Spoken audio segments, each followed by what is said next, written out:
One Piece is on the surface a goofy, happy, feel-good pirate show about a dumb crew traveling through the islands that have weather conditions similar to the average Australian day, as well as animals a lot less frightening.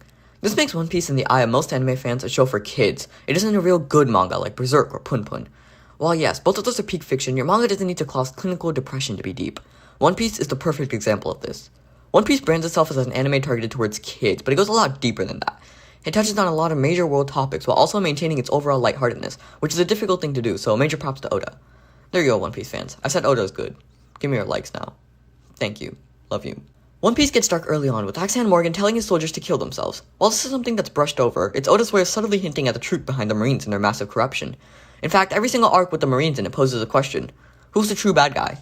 We're told the story from a pirate's point of view, so it makes sense that we antagonize the Marines, but as we see the reactions of normal people to pirates, it becomes clear that there's more than just good and bad. One Piece is a complex show where describing a group of people as good or bad is impossible.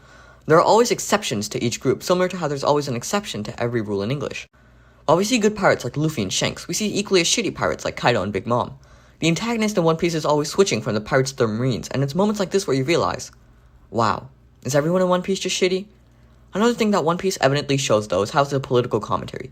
The government in One Piece is, not ideal. Yeah, for real, though. The world government are genuine pieces of shit. They cater to only one group of people while ignoring the masses of people that exist. Sound familiar? Yeah. America. One Piece is a perfect example of how the wealthy and the privileged can possess immense power, as the Celestial Dragons basically control the world. From the first time we're introduced to Celestial Dragons, we see how they're horrible human beings who misuse their power and money for their own personal gains, ignoring the people they trample on to get what they want. In other words, they're Trumpies.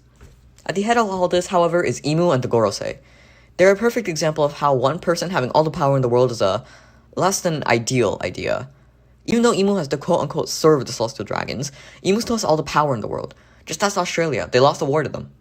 Imu is driven by selfish needs, as is seen time and time again, with the most prominent example being the Buster Call in O'Hara. Side note, what just happened in the manga is also a great example, but I don't want to talk about spoilers.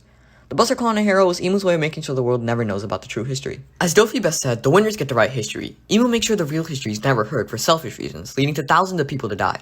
Historically speaking, leaders acting for their own personal and selfish reasons and causing millions to die is a common occurrence. For example, Andrew Jackson in The Trail of Tears. Wow, there's a lot of American history in this video. Speaking of American history, let's talk about slavery. We first see slavery at Marie Joie. Why did everything go wrong at Marie Joie? Was Marie Joie just a reference for Florida? After seeing the cruel torture that Celestial Dragons put people through, we see the extent of how far they go as to try to kill one. This is the moment most people think of when thinking about One Piece and how it has extremely dark moments in it. At this moment, we as the audience get to see the extent of how fucked up this world is. The Celestial Dragons, who are also the world's wealthiest people, are also some of the most prejudiced and also very inbred people out there. Basically American history fused with the royal family. Anyways, keeping up with America and Britain, let's talk about racism. In Fishman Island, we see how racist the world can be, with fishmen having to live underwater to avoid persecution. The fishmen are shunned to live underwater and away from civilization. Sound familiar? Yeah, Jim Crow America. I'm so sorry to anyone who doesn't know American history. This video probably makes no sense. I'll stop. Racism in general is a common in One Piece, especially with tribes that don't look, well, fully human. Its most prominent example being the Fishmen, of course. The Fishmen are a perfect example of how One Piece touches on dark subjects and can be very deep, and it's all seen through my second most hated antagonist, Mr. Steroid Man. Hoodie's not only directly affected by racism, but he also ends up falling deeper and deeper into hatred for the people above land. Following his idol's death, we see just how bad it gets, as he ends up assassinating his own queen due to her quote-unquote stupidity. This anger and rage leads into the next big thing that occurs during Fishman Island. Drugs. I know I make fun of Hoodie for being a steroid user and shit, but Oda's decision to talk about drugs during this arc goes underappreciated a lot. Oda shows just how those affected heavily by racism can fall into substance abuse and other shady things. Oda shows this especially by making all of it happen in the worst neighborhood in Fishman Island. It's a statement on how systematic racism and racism in general can fuck up a young person's life in more ways than just one. While it may seem like Fishmen aren't the only race affected by racism, almost every non-human race is. The Lunarians, for example, are hunted by the world government. Just like Fetus Ace was. Yeah, we're talking about Donut. I don't know, I just found that transition funny. The world government's hatred towards Pirate was made most clear in this moment in time.